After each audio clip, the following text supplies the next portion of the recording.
Aham yantriki abhiyantrana karomi. In the past tense, what would be akarat or something? Akarot. Akarot. Aham yantriki abhiyantrana akarot. Or you can simply say karoti sma. That will be karomi sma. Karomi sma. So mechanical engineering, you abandoned it. Like I also abandoned civil engineering a long time ago. I think engineering abandoned me more than me abandoning engineering. Actually, that is the truth for me too.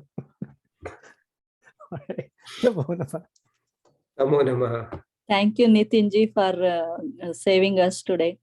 No worries. Ankika. Seva Nivritta Ankika. Ankika. Thank you so much. Thank you for thanking. Okay. Yeah, Hey, Radhe Radhe. This is Nityanand stuff. Yeah, okay. Thank you. Thank you, Anita. Thank you. Yeah. All right, Radhe Radhe everyone. Yes, Sandhya, you wanted to announce? Yes. Radhe Radhe. Good morning, good evening. Welcome to another session of Daily Wisdom from Bhagavad Gita. And just over to you, Nitinji. Radhe Radhe. Radhe Radhe. Thank you, Sandhya. Radhe Radhe. Welcome everybody. Hope you had a great weekend and excited to be back. I'm always looking forward to Mondays to get back into routine and get back into the rhythm. So very warm welcome to all of you. Let's get started. Today we will continue on the shloka that we did and look at it from some other dimensions, possibly the ones that were not explored. I was told that there is another yajna which has not been spoken about. So we will go into that in more detail today. So let's get started by invoking the blessings of God and Guru, and then we'll get started. Gurur Brahma, Gurur Vishnu, Guru Devo Maheshwaraha, Guru Sakshat Parabrahma, Tasmai Shri Guruve Namaha. Vasudeva Sutam Devam Kamsuchanuramardanam Devaki Paramanandam Krishnam Vande Jagadgurum. Krishnam Vande Jagadgurum. All right, Radhe Radhe. A very warm welcome once again. Good morning, good evening to all of you. Let's get started. So we are in Shloka 4.28. Let's recite it, and then I will go to recite it like always, and you're welcome to follow along. Dravya yagyastapo yagya yoga yagyastatha pare swadhyaya jnana yagyascha yataya samshittavritaha. All right. The volunteers. Radhe Radhe Payalji, please go ahead. Please go ahead. Radhe Radhe. Radhe Radhe.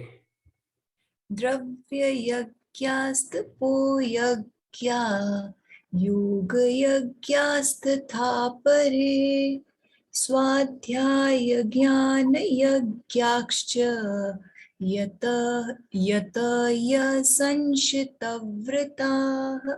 Radhe Radhe. Radhe Radhe. Very nice, Payalji.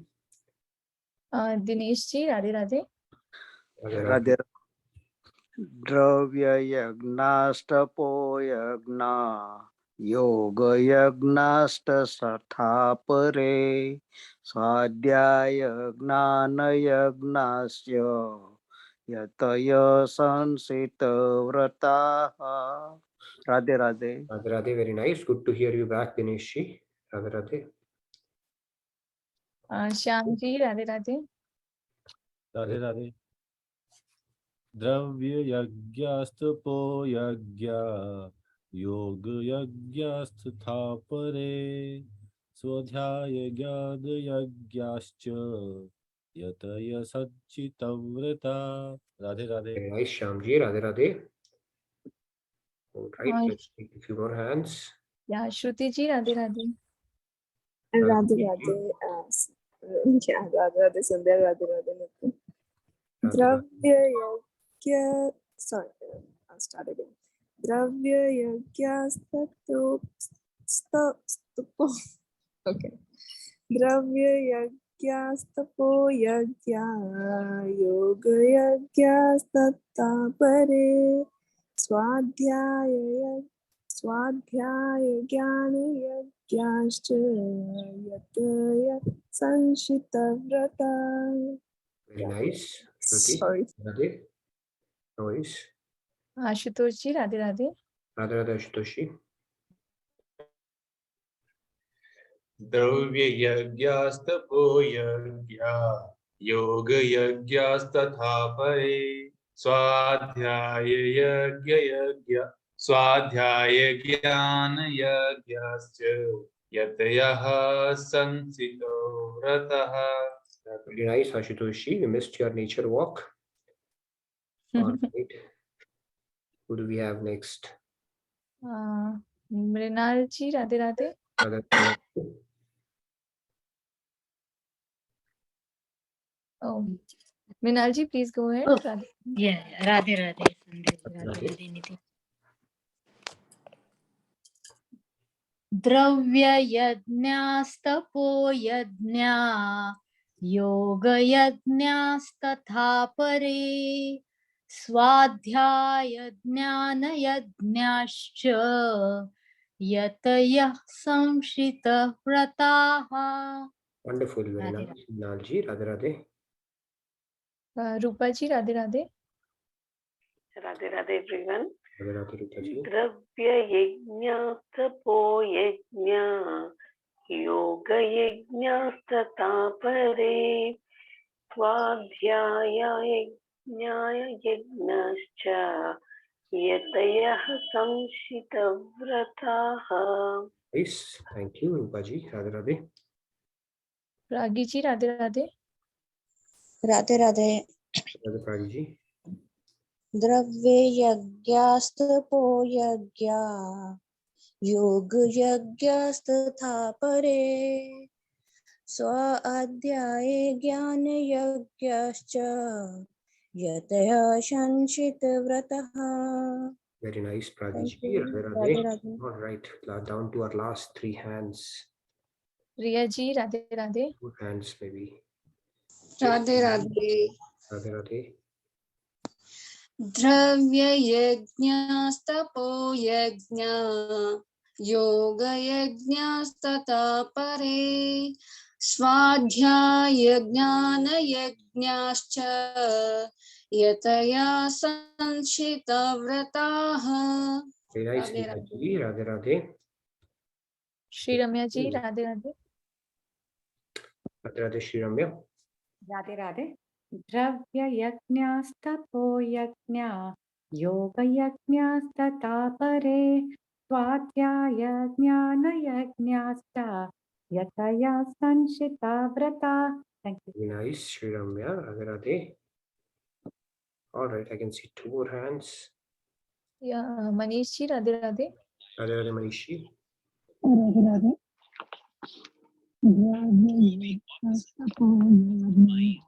Voice is feeble, Manishi.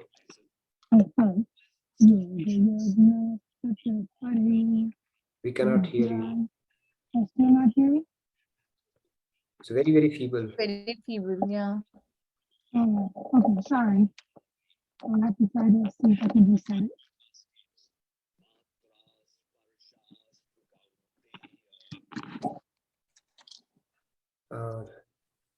Is that audible now? Yes, now it's better. Okay, sorry about that. Much better. Okay. Dravya yagna stapo yagna yoga yagna stata pare swadhyaya jnana yagnascha yata ya sanchita vrata. Thank you, Radha. Sorry about that. No worries. All right. Last but not the least, Udayji, please go ahead. Uday ji, Radhe Radhe. Yeah, Radhe Radhe. Dravya yajnastapo yajna yoga yajnastata pare swadhyaya jnana yajnascha yataya sanchita vrataha. Radhe Radhe. Radhe Radhe. Very nice. All right. So let's get started with the shloka. So this one says, some offer their wealth as sacrifice, while others offer severe austerities as sacrifice. Some practice the eightfold path of yogic practices, and yet others study the scriptures and cultivate knowledge as sacrifice while observing strict vows. So let's get started. What does it mean? We'll explore a few more dimensions so that we understand what are the different sacrifices here that are being talked about. Okay, deal or no deal is what we are going to talk about. If somebody gives you a deal that give me your old iPhone and I'll give you the latest gadget, or even better than that, that's a pretty fair deal, right? So that is essentially the game is here. We offer something material and we get something divine in return. That's a pretty nice upgrade if somebody could offer that deal. And it is not a limited offer deal for sure. It is a perpetual deal, always on. Now, these are all the means to an end, the sacrifices or the yagyas that are being spoken about in the shloka. So in this one, Lord is mentioning that there are 3 such yagyas, 4 in fact, not 3. Okay, these are the 4 yagyas that are being spoken about. Dravya yagya, tapo yagya, yoga yagya, and gyan yagya. Okay, so let's start with the first one, the dravya yagya. We spoke about that material offering is made in this case. And what is the material offering? It can take different forms. So basically the entire philanthropy, it falls into this particular category. Okay, when we do philanthropy, helping somebody with the material means, it falls in this category. What does it mean? People who sacrifice the possessions in form of various kinds of charities. Somebody is associated with the cause, Red Cross or something that appeals to their sensibilities. That falls into this category. Like in India, if you do the rich mercantile community or princely orders, they do different charity. They have different charitable institutions. Like Dharamshala is opened, Anna Kshetra, Atithi Shala, Anathalya, Vidyapeeths. They all belong to this category. They are called Dravya Yagna. People often open up schools and orphanages and the Dharamshalas and all that stuff. They fall into this category. Now, in this case, even in other countries, if you look at it, there are hospitals, old age homes, charitable foundations, this food distribution is orchestrated, there are supply chains around that, education, medical treatment, free to the poor, and all these charitable activities, they fall under Dravya Yagna category. And even people, like, they do charity in temples, right? They'll offer a fan and sometimes the furniture that they have, they offer it to the temple. And when you sit on that furniture, when it starts creaking, you know why it has been offered, right, to the temple, because it's of no use at that point. Similarly, any material thing that we offer falls into that category. Right? Even during pujas and all, right, we go to the cloth shop and ask for a cloth, and then they come up with the best silken cloth that they had. They say, no, by the way, I've asked for a puja. Okay, then they bring out a cloth. Okay, something is it's yes, that's fine. If we take it for ourselves, it's typically the best out of the best one. But for puja, that is a different category, right? That jewelry and all that stuff that you put. So all that comes under Dravya Yagya, basically. So furthermore, let's look at this through a story of 2 old friends when they're going to reflect on their life journey. So this is basically 2 different currency notes that are reflecting on their life journey because they have been demonetized. They are being phased out. Okay, so when you get phased out in life, you reflect on how my life went, right? So let's look at what are these 2 old friends. One is a $1 note. Okay, so for people in India, if you're not able to relate to this, basically, I'll bring in another one as well. Another is a $100 note. Okay, and So let's say 1 rupee. I don't know if it's any more relevant. Maybe it has been phased out by RBI or not. So let's say 1 rupee or a 20 rupee note, and on the other hand is a 500 rupee note, right? Which we no longer see. Maybe it's the new one that I got. So both were getting phased out, and they started reflecting on the journey of their life. So the $100 note or the 500 rupee note said, I have had a very fulfilling life, wonderful life. So I said, why? What does it mean? He said, I always enjoyed this comfort of a nice case, warm and fuzzy. People will tuck me in carefully, and that is how I used to be. Furthermore, this note says, I got an opportunity to go to wonderful places, Hawaii, and then Vegas, you name it, and I've been there. And then 5-star hotels. It's like the best luxurious place you can think of. I have seen it all, been there, seen all, enjoyed all the comforts that I possibly can. So I have no regrets whatsoever. I'm getting decommissioned. Very fulfilling life I've had. I really served the owner really well, right? People used to be happy, prized possession kind of a deal. Now comes the $1 turn. He says, what are you talking about? Only thing that I'm exposed to is getting tucked in somebody's pocket like this. Right? And what are the places you are talking about here, right? This is something I used to enjoy the comfort in tips usually. Okay, whenever I used to get inserted after food or somewhere like that, that is the only comfort I'm knowing, other than the pocket, somebody's pocket that I have been part of. And then he said, and I always suffered motion sickness. What is that motion sickness? Getting rotated in different arti thalis, Ganesha, Lakshmi, Mata, and all that stuff. So what are you talking about? So that was the destiny of a dollar note or a 1 rupee note. Point here is both are dravya. And this is typically what we do for dravya yagya in our right. So God says that this is a yagya, this is good. But if you do it, it is called yatha samarthya typically. That is what we should do. Not that the least preferred thing or something which is worthy of rejection anyways, we offer to God. Because God anyway doesn't need anything from us. But then it's like an afterthought kind of a thing that comes, right? We have to do something, so we do that. So this basically is the ironical part of how these two different journeys of both the currency notes go, and for obvious reasons.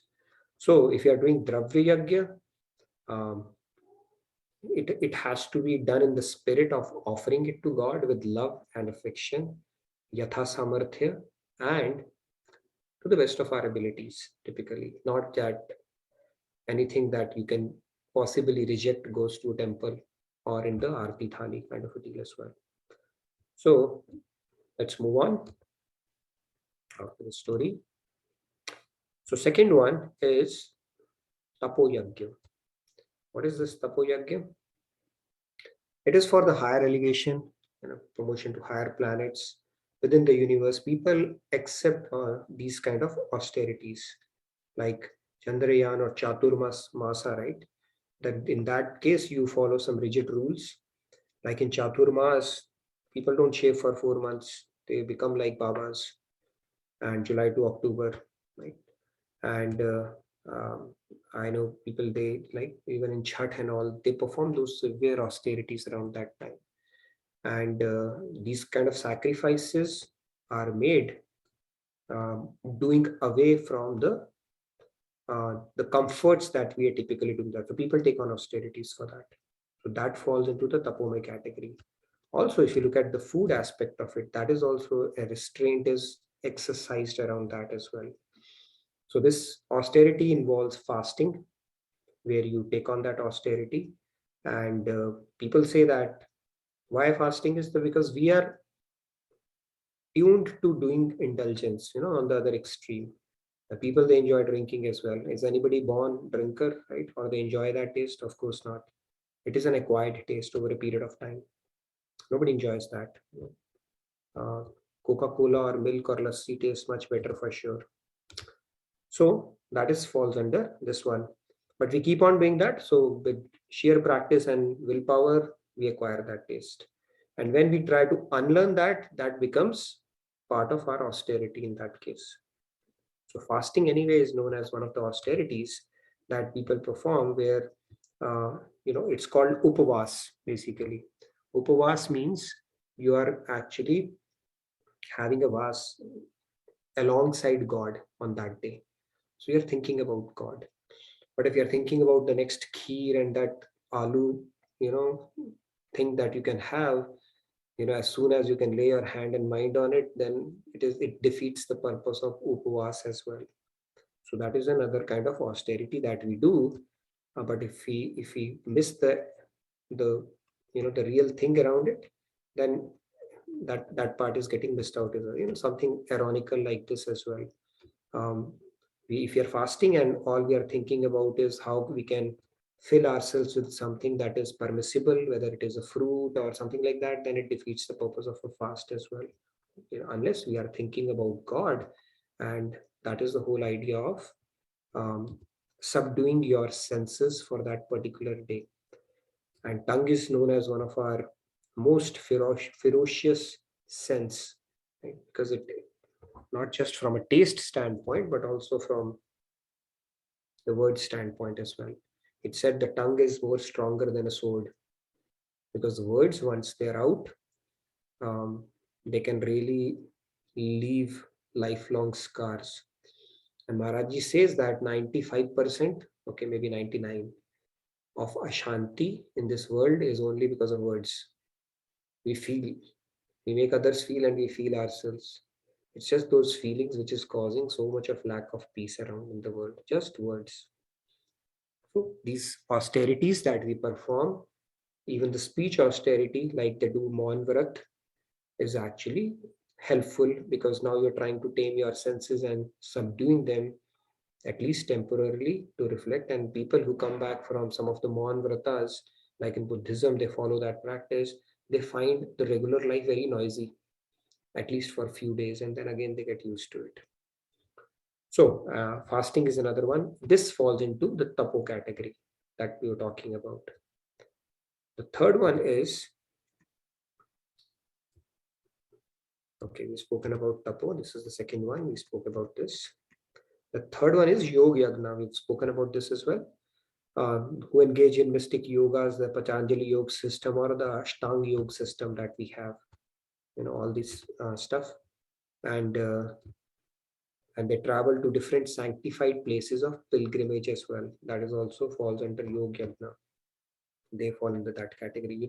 Some of the people, if you have seen to pilgrimages, they take on severe austerities. They are actually not walking on their feet, they are crawling along the way and stuff like that. So those kind of austerities are also taken up by people. Now, it doesn't mean God is recommending that. People do that. They have a belief system that the harder the austerity they would take, the more they are going to get graced by God. God is not saying that though. Right? He's not a God.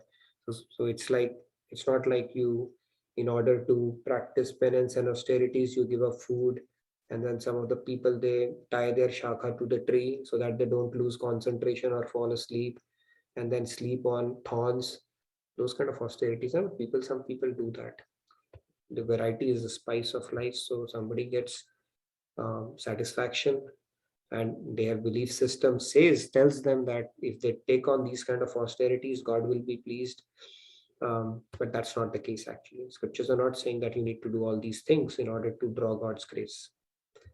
Then the next one is Gyan Yagna. We've spoken about that. So like you see, Gyanis, they engage themselves in the studies of different Vedic literatures, Upanishads, Vedanta, Sutras, and Sankhya philosophy, and all the things that that can provide them the knowledge. And it's Swadhyaya Yagna, it is called, and it is the engagement in the sacrifice of studies.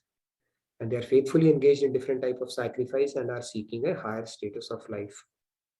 In fact, even the reading of scriptures is called Gyan Yagna, and what we are doing right now is also Gyan Yagna. It's a sacrifice of intellect that we are performing. So Lord Krishna says it's very pleasing to him, especially when we are putting faith in the words that came out of his mouth, and we are contemplating on that, and trying to imbibe that. It is also called a sacrifice of intellect and Gyan Yajna. It is very auspicious. The key is to study it, contemplate upon it, and imbibe it in our life. And that is very pleasing to God. Okay, so with that, so here's a question for this guy. Has a question, and that is, what happens when we lead a pious life performing such yagyas? The question is, the charity or sacrificing of our possessions for the benefit of others, this is called yagya. Feeding the poor is also yagya. So what happens when we lead a life around these activities? It is a pious life, it is a noble life. What happens? My follow-up question for that is, are these good enough? Anybody who wants to take that?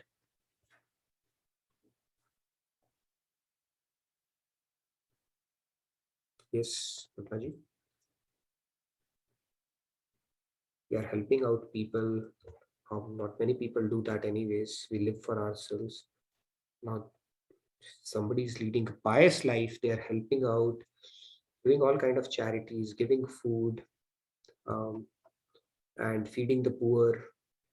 This is called yagya. It is called charity. So let's hear from the participants and get this conversation going, and then I'm going to move on to the next one. I have a few more content to cover. Yeah, Radhe Radhe Padma ji, please go ahead. Radhe Padma ji. Radhe Radhe. I was looking at the examples that you gave. Money, right? Our conditioned mind is so attached to money and the perception of success in the form of money. So when you're willing to give money away, whatever your source of attachment is, so you're, to some extent, we can say that we are becoming detached, with whatever you're so attached to. Food, body, giving, doing, what is the, I'm trying to look for the word, upavas, right? When you're doing upavas, you're doing the austerity of giving away the food, the most powerful one of the senses that kind of energizes all other senses. So the intention of that, I guess the purpose of that is to try to control your senses. The second one, right? Where by the means of fasting, you're not providing energy to the other four senses and you're trying to control your mind. If it's not provided with energy, then it probably will calm down in that way. So I see detachment, I see a control of senses, and I see the last one I see as yoga and meditation. That connection that you make with God, and when that also silences your mind, when you're meditating, you're silencing your mind and monkey mind going in so many different directions and desires and thoughts, and at least you will be able to sort out the productive thoughts and filter out some of the thoughts that you don't need to provide any energy to, and supplement your spiritual energy towards that. So calming your mind and to some extent detachment is what I see. That's true. It will lead you to some level of detachment, because all of these acts go beyond just seeking, just catering to your senses alone, right? Some kind of, there's a saying that sacrifice purifies. So yes, it is having purifying effect on you for sure. Great point. Thank you, Padmaji, for bringing that. Let's take a few more hands. Along the same line, actually, Lakshmi ji has also commented. She says, this may reduce our past karmas, and I feel you should continue these and try to control our senses and surrender our mind to God and love Him finally. Yeah, great point. In fact, I think Bhagavad Gita, there three in my scriptures say that acquisition of knowledge, Gyan, Tap, austerities, and Dan, I think these have to be done regardless, whichever state you are in. So yes, it does have a beneficial effect with regards to our spiritual growth for sure. Question is it good enough? Let's hear from other participants as well. Yeah, so Aditi, Radhe Radhe. Yeah. Yeah, Radhe Radhe. I think doing this charity and this type of yajna, this is all sattvic charity we do. And then we get the fall of this is like swarga and then good deed you do. I think you'll get that. And then after you finish it, your karma of good, you'll again come back to the earth. So this is not good enough, I think. Radhe Radhe. Great point. Thank you, Swati ji. We'll come back to that key concept. Yes, Shri Ramya, wanted to add something? Radhe Yes. Radhe. Radhe, yes, I wanted to add that it is the context in which we perform the charity. Like if I'm feeding someone poor and if I see God in the other person, thinking that my Krishna is residing as Paramatma here, my Krishna is residing as Paramatma there, and if I see God and if I see it as a way of serving God, I think then it is good enough. But if it is building up my pride that I'm giving, I'm doing, then again it's very bad. But in a way, if I think also it is clearing my karmic debt and all, it is good. But I think unless we develop to see God everywhere or to serve Him in a way, till then it is not possible. But it's very difficult also because we see that the people whom we try to help, they misuse whatever we give, and that way that really it doesn't give us the conviction that God is present there and all. So that is one challenge, but if we can overcome that, I think it will be good. Yeah, God is present everywhere regardless, but yeah, it's a consciousness or the context that matters as well. That's a great point. Let's quickly hear from Rahul and Ajitya, and then we'll move on. There's one more comment if I could quickly read. Samji said, sacrifice definitely purifies, but if you start enjoying the results of sacrifice that come in future, then again it's like taking a U-turn. Very true. That's true. Enjoying it for self, right? As if I have done the sacrifices. That's true. Yeah. Rahulji, Radhe Radhe, please. Rahul? Radhe Radhe. I think Ramya ji has answered the question, so just will say Radhe Radhe, and these are not enough. These are the stepping stones, but you have to add that element of God, God or Shyam Sundar. Radhe Radhe. Beautiful. Very nice. God is yet not come here in that point. Yes. Last but not the least, Ajitji. Yes, please go ahead. Yeah, Ji, Radhe Radhe. Radhe Radhe. Radhe. Actually, to my opinion, the relationship is the greatest position we used to have. Just to extend the talks, the comment of preceding colleague, I forgot the name. That money is the important for us. Similarly, relationship is also very important. And sannyasi used to sacrifice that. So what is about that? That is not mentioned in this 4 aspect. Is it comes in the dravya? I don't think so. He's talking. Yeah, sannyasi is not here right now. That karam sannyas aspect of it, yeah, that's a topic in itself for sure. But yeah, it's not here mentioned in this shloka in particular. So the point that you're trying to make here is the relationship is important, right? Yeah, actually, since birth, we are attached to our parents, to your gurus, to your sisters. So the relationships are there. And once upon a time, when you become a spiritual, you used to sacrifice that. So what's about that? My comment is that. Radhe Radhe. Sorry, if somebody can repeat that question. We sacrifice what? Our relationship is? Yeah, relationship is the greatest happiness, and we possess that. We don't want to leave it. So if you are leaving something very important, very valuable for you, so that is also sacrifice, to my opinion. Okay. So leaving, so in what context you are saying? What are we leaving?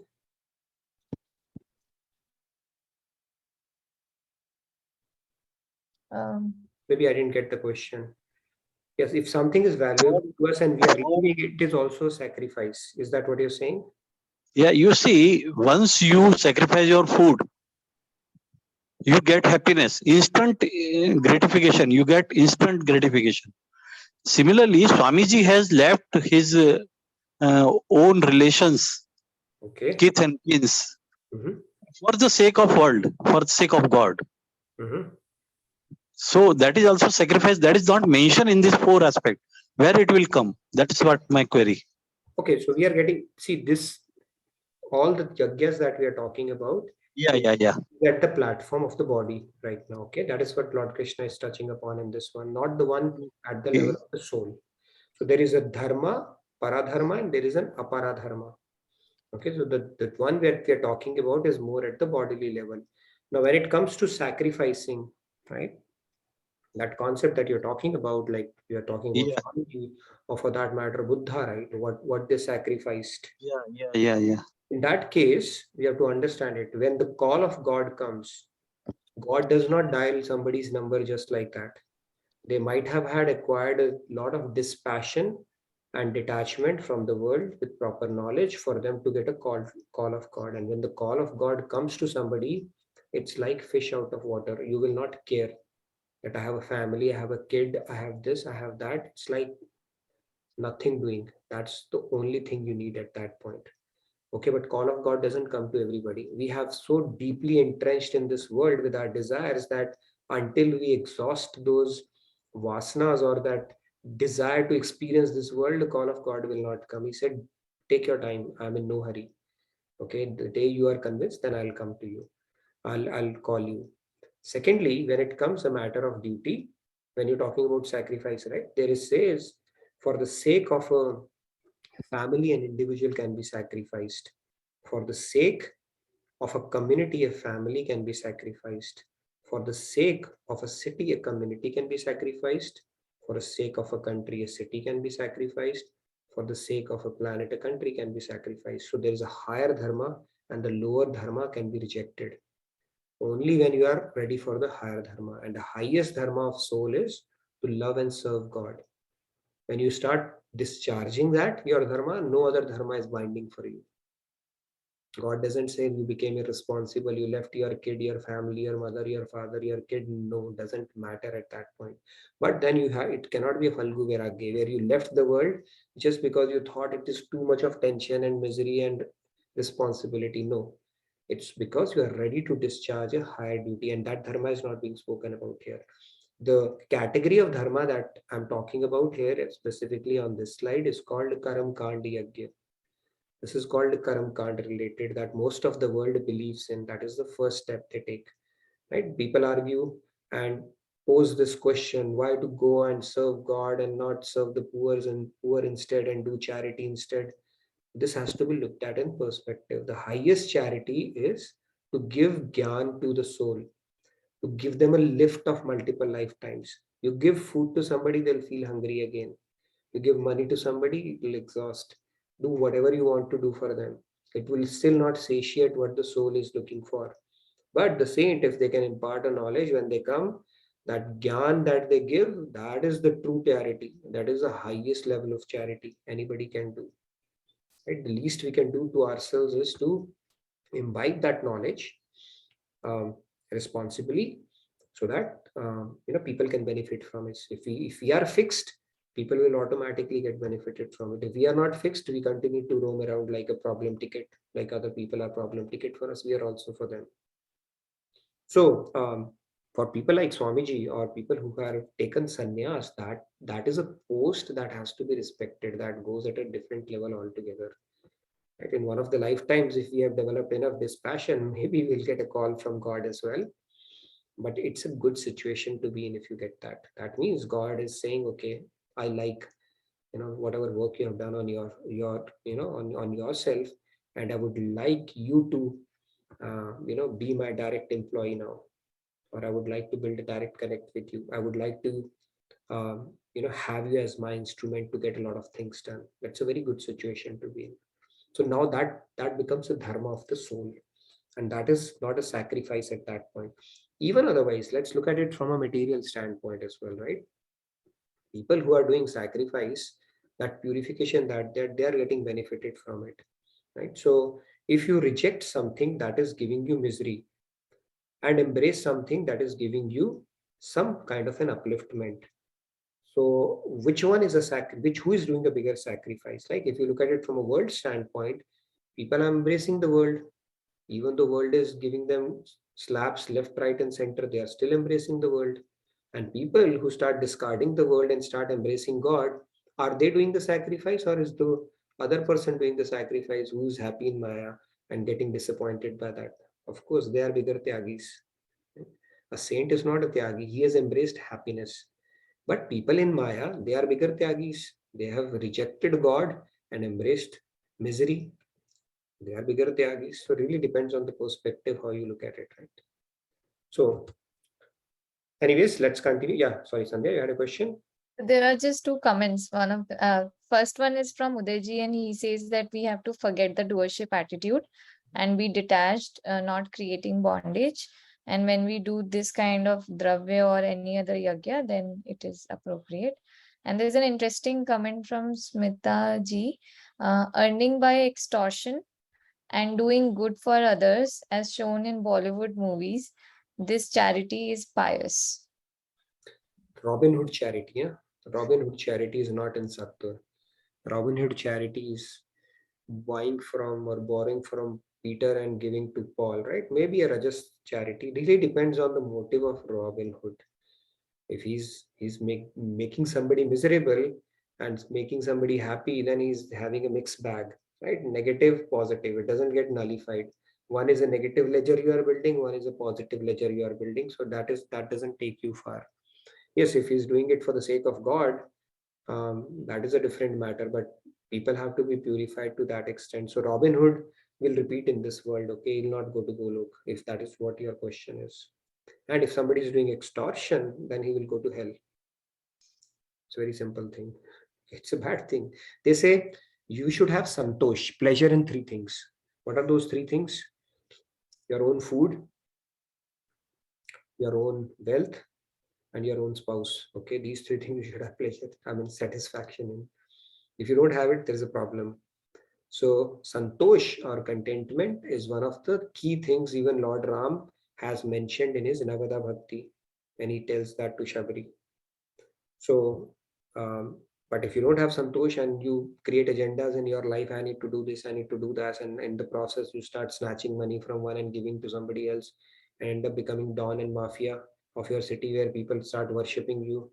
You might be doing a tamasic charity or a rajasic charity, definitely not sattva in that case, right? And you'll keep on repeating in this world, or might even go to hell. Who knows what kind of karma you are accruing? Extortion is you're snatching somebody's property. It's like these are six things God controls basically. Right? Jan mrityu, labh hani, profit and loss, and yash apyash. These six things God has kept in his own hand. So how much money you will end up getting in this life is fixed. You might hit an unprecedented lottery, or you may die poor. Really depends on your past karmas. He controls that.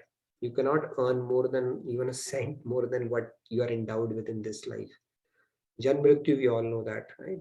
We don't control it. Only God controls it. I used to look at that DMK chief. I was growing up, he always used to be in dialysis.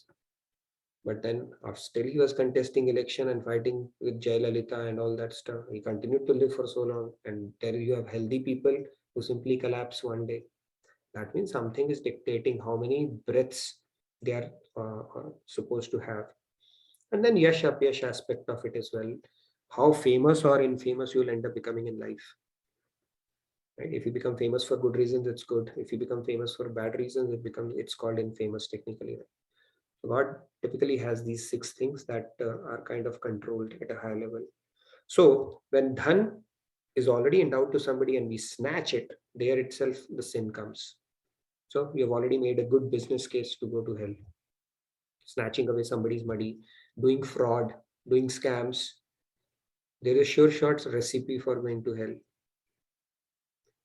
Yes, Sri Ramya, you had a question? Let's move on. I wanted to summarize this aspect. This is a very important thing. It confuses people. Right? People usually come up with this argument, I'm a God-fearing person, lead an honest life, don't wish anything bad for anyone, earn my money honestly, help people. Why do I need to worship God? Why do I need to read Bhagavad Gita? That is fine.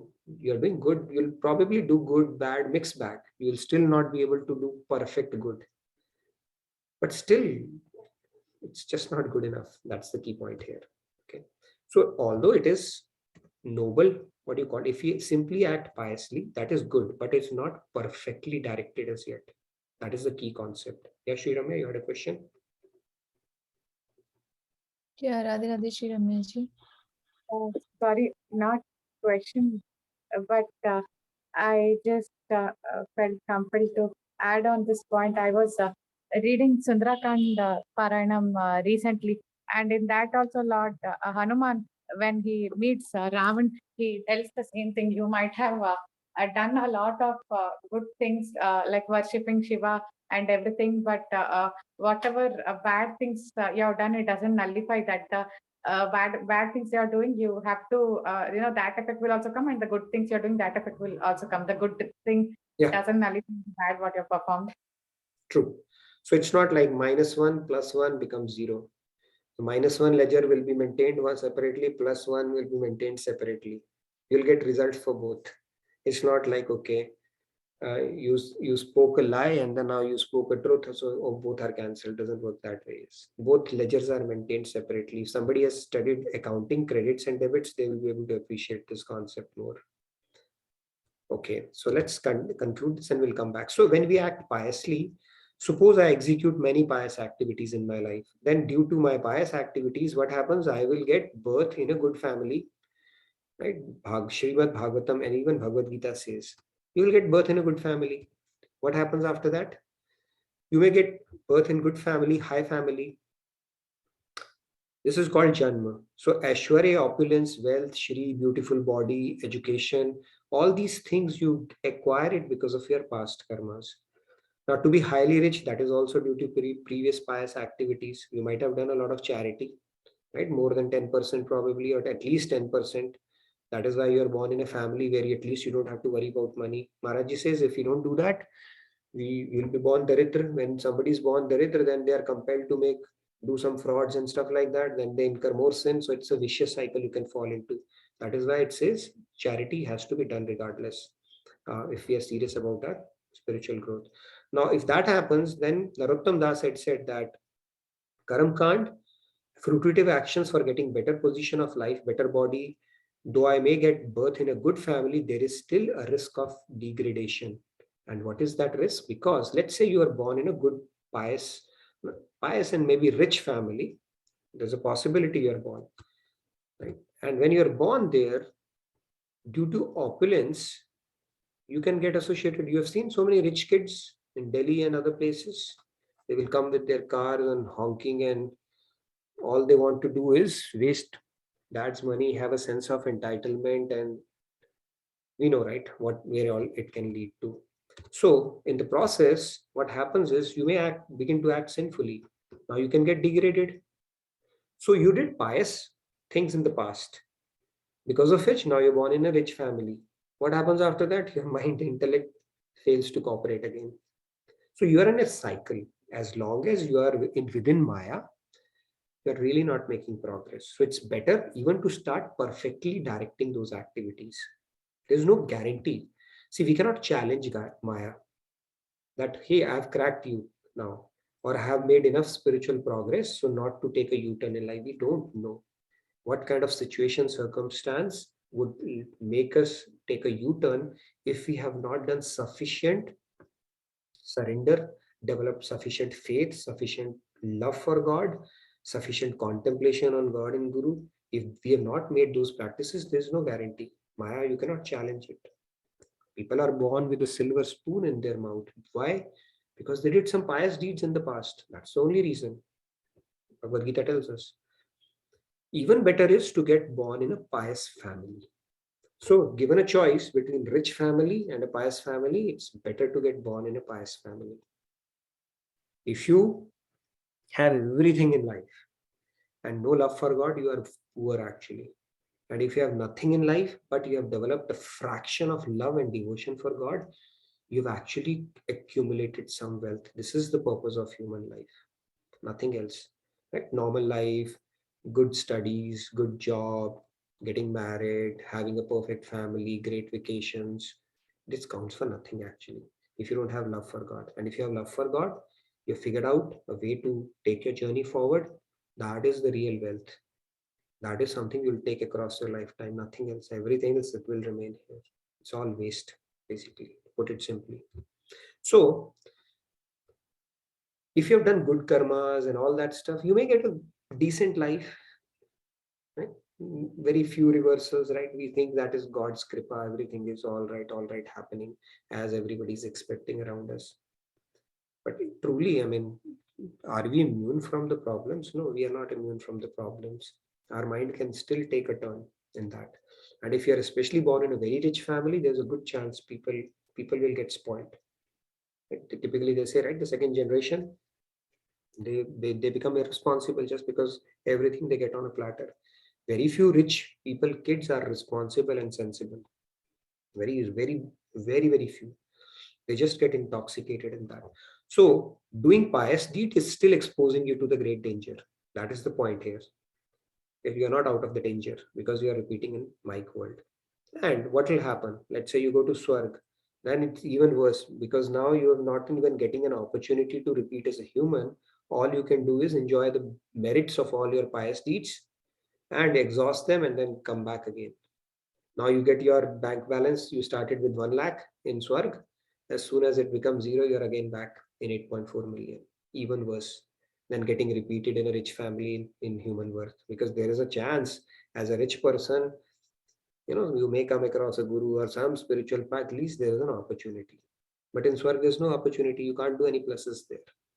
So this pious deeds, karam kand, tap, yagya, all that stuff, simply reject it. Okay, start developing devotion for God, because this will only give you material results. Very clearly Maharaji explains that. Next, let's look at another part of it, aspect of it. Now if you look at it here, the concept is you have something material here, right? What is that material thing? Your mind. And here you have something, divine grace. And this is something that perfect connect would happen when you start doing devotion. So there's a good exchange. You offer something material and you get something divine. That is what will happen when you reject all these karam kand and stuff and start focusing on the real thing. Okay, not in these fancy things, flowery words of Vedas. You get this in life, and this mannat and this puja and this prize and this admission, and all that is waste. Nothing.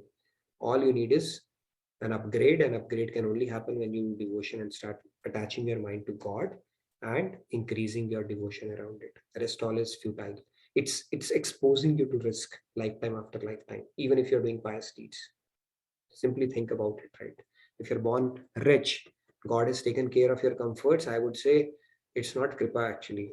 He's exposing you to greater danger because you only called for it. So that is how it is. Okay. Any question? I can see a few hands. So Sunday, you wanted to make some announcements before we take more questions. And also, we are going to have Janmashtami special sessions coming up next week because it's going to be Janmashtami. And we have an exciting thing that all of you can look forward to and participate in as well. Because it's an opportunity to not only know about Krishna's birth, but also to immerse ourselves in his beautiful leelas and have a good discussion and some beautiful bhajans around that as well. So we will mix that in our sessions. Sunday, you can maybe share that. Strongly encourage you to, if you're interested to present something and do something, fill out that form so that we can plan it. We have 3 full days before we start with the Janmashtami celebrations next week. That way it will help us plan and coordinate. And I know how much of talking I have to do in those sessions and let others do the talking. Okay. So please fill out that form, and that way we can plan it. You can post that link somewhere, or you can want to talk about it. Please go ahead. Yeah, I have posted the links for all the announcements, mainly starting from August 11th, when we have Raksha Bandhan celebrations in the temple, followed by Janmashtami celebrations, which have already started. and we have wonderful exhibits and cultural events going on. And then we'll have a fiesta from 18 to 21st at the temple with Swamiji. And then after Janmashtami, immediately after Janmashtami, we have LTP, the Life Transformation Program on the Science of Happiness. And finally, September retreat in the first week of September. So I have posted all the details in the chat. So please have a look at it and register and attend whichever of these you can. Apart from that, we have the feedback tracker where you can put your questions, comments, feedback. Nitinji looks at it and gets back in the next session with whatever is necessary. Then we have the activity form, the Google form, in which if you want to participate in bhajans and narrate any Krishna Leelas, especially during the Janmashtami time, as Nitinji just said, we can accommodate everyone's request, and it will be real, I think, bliss, sheer bliss, right? Yeah, So it's a good opportunity for us to reflect on that. Couple mix devotion with knowledge and have that holistic package around that. So please do fill out those forms, and then I would really look forward to that. And if you have not been to Golok yet and you want to simulate that scenario in your head, do visit our exhibition. It is as close to Golok as you would see anything on the earth, and we're trying to make it even better. It's a wonderful exhibition. If you're in or around Dallas, do definitely plan to bring in your friends and family as well. That's one thing. And if you're getting bored, start liking the videos. You will see some familiar faces in those videos, people dancing away to glory, some people making a fool out of themselves, but you'll surely enjoy that. And we have Janmashtami celebration. We're going to dance for that whole till midnight on 18th, 19th evening. Come over to temple. It'll be out and out fun. And if you're not signed up for retreat, still sitting on the fence, then jump over. Okay, not on the other side, but on the side of the retreat. Okay. So these are the few things. Thank you, Sandhya, for that. Let's take the hands now. yeah, Ajit ji has also just put a comment. Time, mind, and heart picture, which is just up on the screen, with thread seems to be celebrating Raksha Bandhan in individual way. Raksha Bandhan, yeah, that's true. It's a good Raksha Bandhan actually. If you look at it, it's a Raksha Kavach of our divine thing. But yeah, when you do that, then they can do two for tango, nice dance, right? Problem is our mind is not able to attach to divine. So that is the big problem. It still hankers for material things in some form or manner. Okay, now we can get back to questions. Yeah, Annapurna ji, Radhe Radhe, please go ahead. Annapurna ji. Yes. Yeah. Yes. Can you? Yeah, we can hear you. Am I audible? Yes. Yes. Yeah. Yeah. I just have a question, See, because if you do lot of good things, you go to, all of Sattva Gun, you go to celestial abodes, to enjoy the, phala of that your good deeds. I also, do if you do good things, you are born in a good family. That means for the actions that we commit, we have both the advantages of having born in good family plus enjoy in celestial abodes. How it works? I was just wondering. No, so if you do primarily, see, I don't have the formula. The way I understand it is, if you lead a predominant life in Sattva, and God decides that He's going to pick up that drop of your karma, because it's not like previous life karma you get in this life. We don't know which drop God will pick up. And let's say He picks up a drop where you have led a life primarily in Sattva, then He will send you to Swarglok, where you are overflowing with your. If you have done a mixed bag, most of us have done mixed bag, good and bad, right? Because of lack of knowledge or whatever reason, then you repeat in Mrityulok. What I'm saying is, repeating in Mrityulok is a better proposition than repeating in Swarglok. Not because you can do Purusharth. Because you can do Purusharth. You can make, it's like a bank balance, you can make deposits.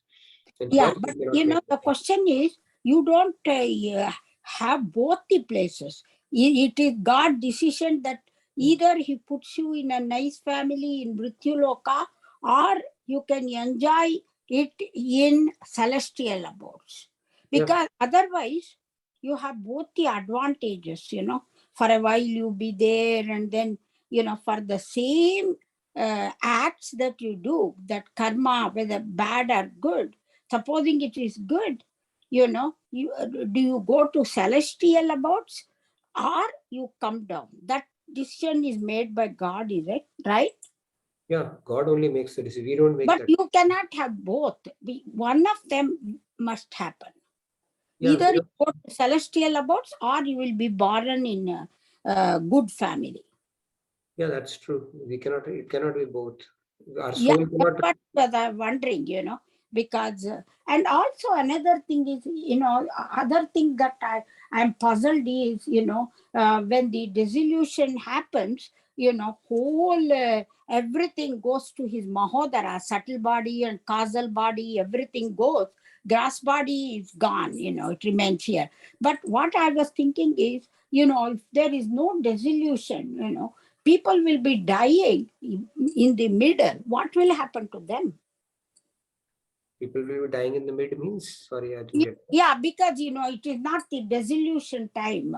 What will happen? Where do they remain, you know? Only dissolution time, they go to Mahodara of Krishna, you know. But before, if people are dying, if there is no, you know, Srishti, Sthiti, Laya, you know, when the Laya is the end, that time, you know, it is, you know, you know, there will be, where will they go? Laya, I know they go to Mahodara. But other times, what will happen when there is no dissolution? What is the state of the, you know, Jeev, you know, when it, after it dies? Jeev gets a gross body after every death. If it is not dissolution, it gets an appropriate gross body based on its karma. God gives it the next gross body. So if the Jeev died thinking about you know, a donkey, it will become a donkey. Yeah, just like Vrishabhadev here, Jadabharat. Yeah. He was And thinking if a about, Jeev dies thinking about God, he'll realize God. So he continues to get a new gross body based on his current karma, and it's very complex algorithm.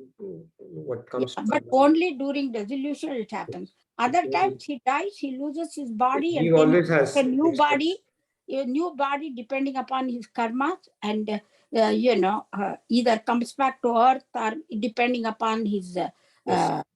punya pala or something, you know, Yes, he either naraka or swarga, something else. yes, very true. Jeev can Okay, become. okay, I cleared it. Thank you very much, You Nitinji. answered your own question, Arpunaji. So thank you for making my No, job. no, no. Little bit you guided. You said they can't have both. Either they have that or this. And also you said that if it is not dissolution time, they just get new body and go back to, depending Yes, upon yes. karma, either to celestial or ether, you know, other lokas or narak or whatever it is, or born in a good family. Those things are, yeah, decided by God. Okay, thank you. That Thank was my you. question. Thank you, Annapunaji. And yeah, one more dimension to it is you can also become Bhoot, okay? Bhoot actually exists. So you don't want to go into a Pret Yoni. That's the last thing you want to do. And typically those people go into Pret Yoni which reject human body. There are people who reject human body. God has given that. So they are going against the Vidhis Vidhan. They are in a suspended state for a while because that's the worst thing one can do to themselves, not just from a spiritual journey standpoint, but even other because it's a miserable existence without body. So those are called Bhoot Pret. They also exist, but they are not so powerful as they will possess you and all that stories that we hear. They don't have that much of power. Okay. All right. And people who worship ghosts and spirits, it's called Tamsik Bhakti. So those Babas are there as well. Tantrics. Tantrics basically. So stay away from Tantrics. But anyways, tantrics can't do anything if you're doing devotion to Krishna. Okay, they are powerless in front of them.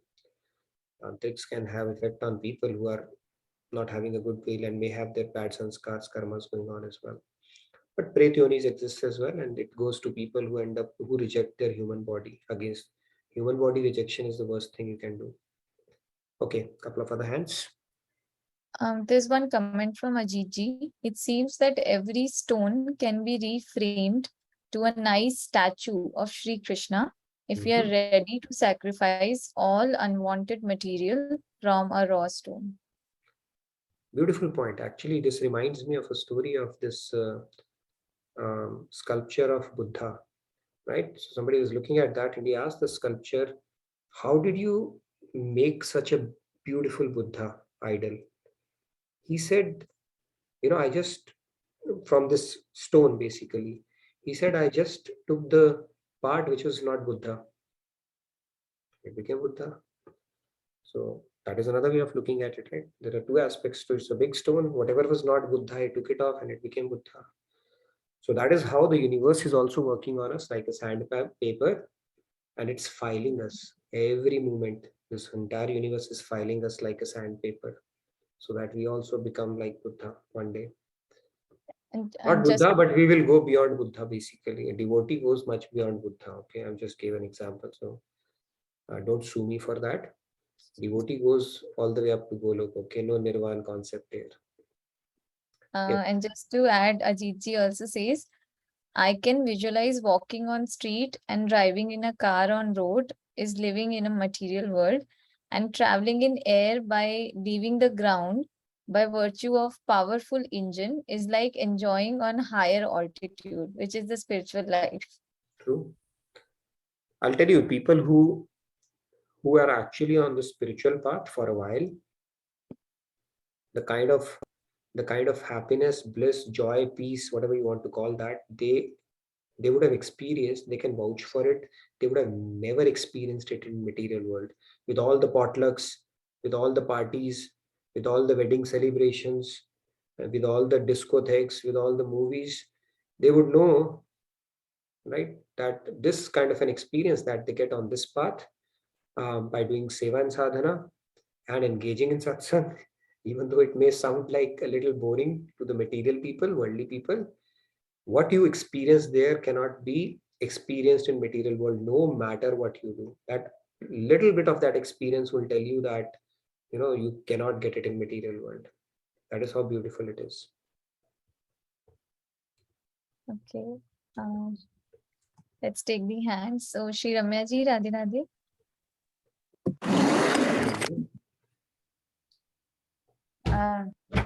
Please got it. No questions. I think my hand was raised from last time. Sorry. Oh, okay. It must be tired now, so you can lower it down. Padma ji, Radhe Radhe. And I think we have then time Bhajan? for, yes, chanting time after that. We can wrap it up. Radhe Radhe. Want to bring in three things. When we contemplate on the word pious, right? Where is pious? Is the pious is in our hands? Is it the pious is in the food that we are giving up? Is the pious in the body that we are meditating? Is the pious in the money, the physical piece of that paper? Is the pious in the paper? Is the pious in the food? Where is the pious? Where is that pious needs to happen? The pious needs to happen in the heart. The pious needs to happen in your mind. The pious needs to happen. It's an introvert thing. It's not the paper thing or the food thing or something, an object. The pious is not going to happen in the object, not on that $1 bill or the $100 bill, not in the food, the object. It has to happen in the soul. It has to happen in the mind. It has to happen in the purity, right? That behavior or the action that you perform, that piousness or the quality of the refinement has to happen inside. So if that is happening to you, that is the definition of pious. One can call that I'm very, very pious because they might be acquiring some qualities that they might be born into a family, that it is a pious family. But if that pious actions and performance of what you're giving up through the objects, if it is not purifying your heart or mind, then the pious, or the definition of pious, or the spiritual definition of the pious, is not happening. Something to contemplate upon. That was one thing. And then the other thing that Nitinji was talking about, there is always a compulsion of trying to present yourself outwardly through the senses to please the senses, the get-togethers or whatever that you were talking about. But when you are in the spiritual realms doing what helps you connect with the God, there is not a compulsion that you have to project your senses outwardly. You will be automatically, those senses will be projected inwards, so that you can attach yourself to your consciousness and to your oneness, or to calm your mind so that you can connect with oneself. So that reversal will happen when you really sit in the silence and notice yourself and observe yourself, like, how am I reacting, and what is actually happening to your body and mind when you're in that kind of gatherings, and when you're in this kind of gatherings. The projection happens outside, but when you're in this kind of gatherings, the projections is happening inside, where you're making those connections. That's the number 2 thing. And God promises you, that is his promise. Any effort that you put, any small micro effort that you put to grow in spiritually, whatever that you have grown by inch or by micro evolution, 0.001%, a fraction, whatever, he will respect that and he will make sure that you save it.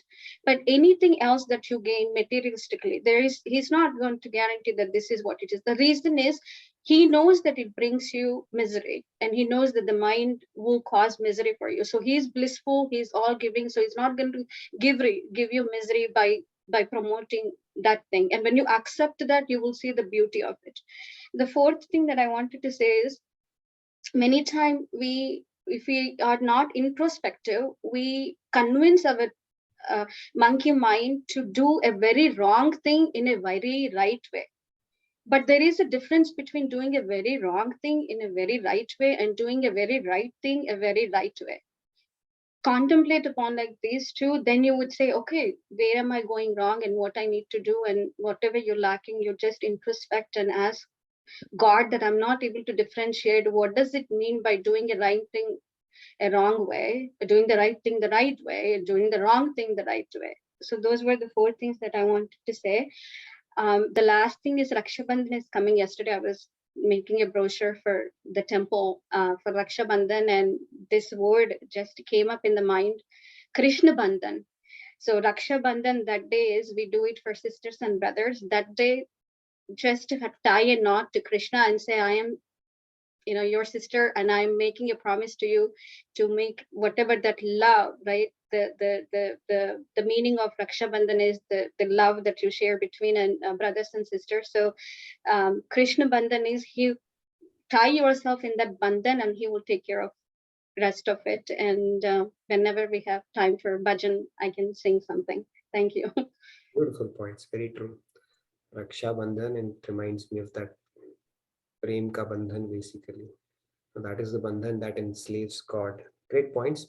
Right thing, the right way is the right way to go, I guess, right? Doing the right thing the right way. I really like that. Even if you're doing the right thing the wrong way, it doesn't matter, right? Because charities, I see it as doing the right thing the wrong way. If you do charity the right way, then you are attaching it to God, then you'll get the real benefit out of it. That is essentially the key thing. Beautiful. Thank you, Apache. So let's have our chanting time. We can wrap it up with a few. Do we have anybody who want to recite a few lines today?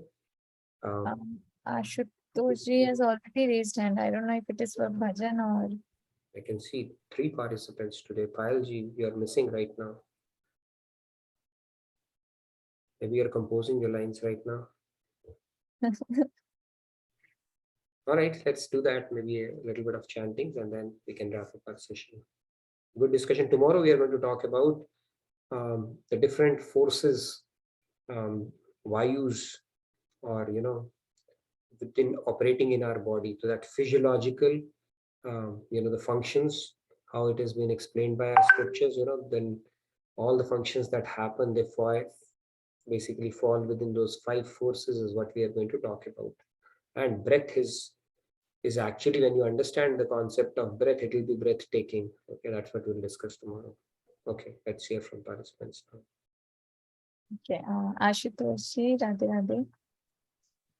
Radhe Radhe. This is for bhajan only. This Sunday satsang, I listen one bhajan from Swamiji. In between 2 lines, I like very much, so I'll say those 2 lines. Sure. Okay.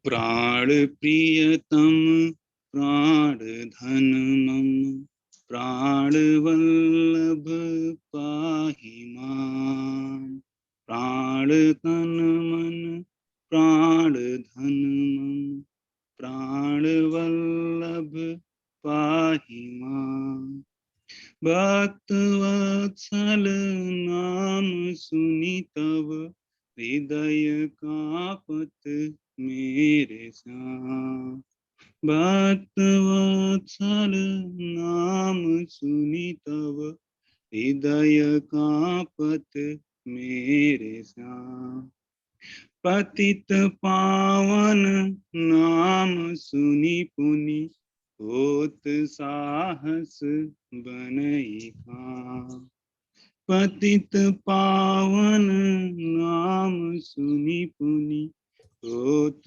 साहस बनई काम प्राण प्रियतम प्राण धन प्राण वल्लभ पाहि मां Radhe Radhe. Very nice, beautiful Ashutoshi. Looks like you've been really going through Maharajji's bhajans. It's a very nice one. Beautiful. Thank you for reciting that. Wonderful.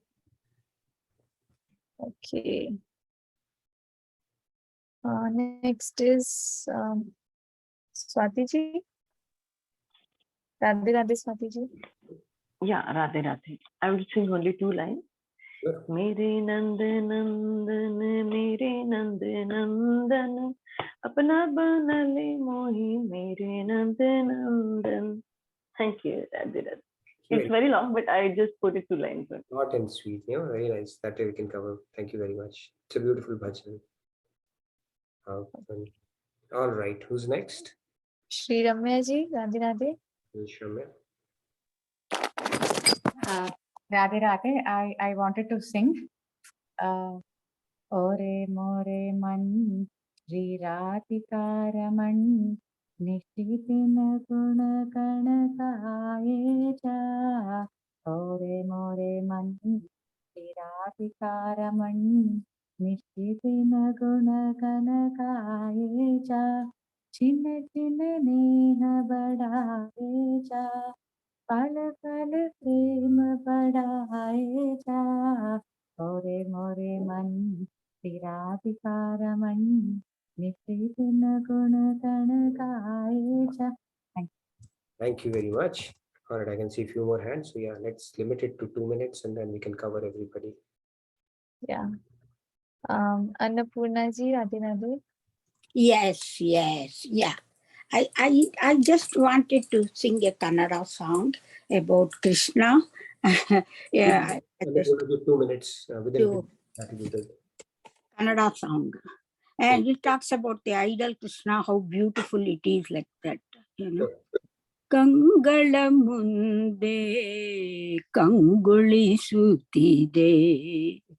ಮಂಗಳ ಉಡುಪಿ ಕೃಷ್ಣನ ಮೂರ್ತಿ ಅಂಗಳದ ಜನನಿ ಮೊಸರನ್ನು ಕಡೆದು ಚಂಗನೆ ಬಂದು ಅಪ್ಪಿದ ಮೂರುತಿ ಅಂಗನೆಯರುತ ನೀರಿಗೆ ಹೋಗಿರೆ ಕಣ್ಗನೆಡೆದು ನಲಿದಾಡಿದ ಕೃಷ್ಣ ಕಂಗಳ ಮುಂದೆ ಕಂಗೊಳಿಸುತ್ತಿದೆ ಮಂಗಳ ಉಡುಪಿ ಕೃಷ್ಣನ ಮೂರ್ತಿ. I just sang one paragraph. Thank you, Annapurna ji. That was very nice, very melodious. Even though for me Kannada Gotilla, but your bhavs were still communicated very nicely. Beautiful. Thank you very much. Yeah, Sumesh ji, Radhe Radhe. Radhe Radhe. I shall sing 2 lines in about Hari and Guru. तुम्हें ढूंढ लाने को जी चाहता है, तुम्हें ढूंढ लाने को जी चाहता है, तेरे पास आने को जी चाहता है, तेरे पास आने को जी चाहता है। Radhe Radhe. Very nice, Sumesh. It's Maharaj Ji's bhajan, I've heard. So you sang it so nicely with a lot of bhavs. So beautiful. Very good to hear you sing for the first time. Thank you very much. Thank you so much. All right. Yeah. Really? Padma ji. Yes, Radhe Padma. Radhe. Radhe. Radhe Radhe. श्रीरङ्गमङ्गलनिधिं करुणानिवासं श्रीवेङ्कटाद्रि शिखरालयकालमेघं श्रीहस्तिशैल शिखरोज्ज्वल sorry पङ्कजाक्षं श्रीशं Namami शिरसा यदुशेषदीपम्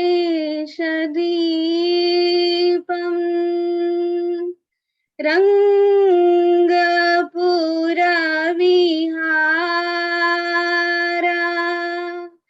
रङ्गपुरविहारा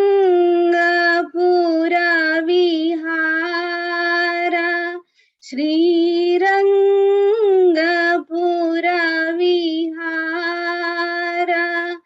जय कोदण्ड रामावतार रघुवीर श्रीरङ्गपुरविहारा अङ्गज जनक दे अङ्गज जनक देव बृन्दावन सारङ्गेन्द्र वरदारामन्तरङ्ग अङ्गज जनक देव बृन्दावन सारङ्गेन्द्र वरदारामन्त रङ्गाश्यामलाङ्ग विहङ्ग तुरङ्ग सदापङ्ग सत्सङ्ग श्रीरङ्गपुरविहारा. Thank you so much, Padmaji. Very soulful. Very nice. Thank you so much. I couldn't understand much of it, but like I said, the bhavs, they get communicated. That's the language of music. So thank you so much for that. All right, we just have one more hand. Palji, you're not singing today. Sandhya ji, she's a very good singer. So we have heard her in the past. So let's hear her out as well. Okay, Palji. Let's do Radhe Radhe Sandhya ji. Oh, it's me? Yes, my yes. Okay. Yeah. It or not, it's you, Sandhya ji. Okay. अच्युतं केशवं कृष्णदामोदरं रामनारायणं जानकीवल्लभम् अच्युतं केशवं कृष्णदामोदरं रामनारायणं जानकीवल्लभम् कौन कहता है भगवान आते नहीं भक्त मीरा की जैसे बुलाते नहीं कौन कहता है भगवान आते नहीं भक्त मीरा के जैसे बुलाते नहीं. Thank you. Actually, it is more, but I just wanted to make only one verse. That Thank was you. beautiful. I think you gave Thank us you. a nice teaser. So thank you so much for that. Thank you, Sandhya ji, again. You sang after a while, so beautiful. Yes, Payal ji.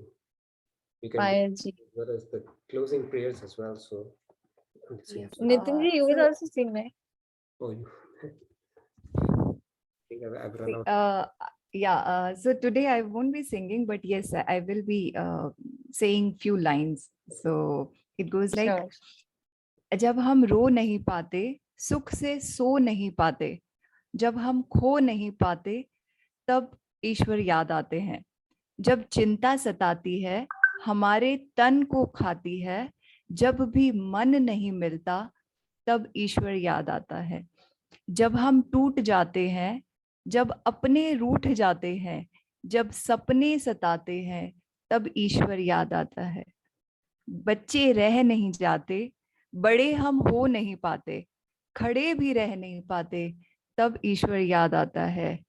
किसी को सह नहीं पाते, अकेले रह नहीं पाते, किसी से भी कह नहीं पाते, तब ईश्वर याद आता है. राधे राधे. Very nice.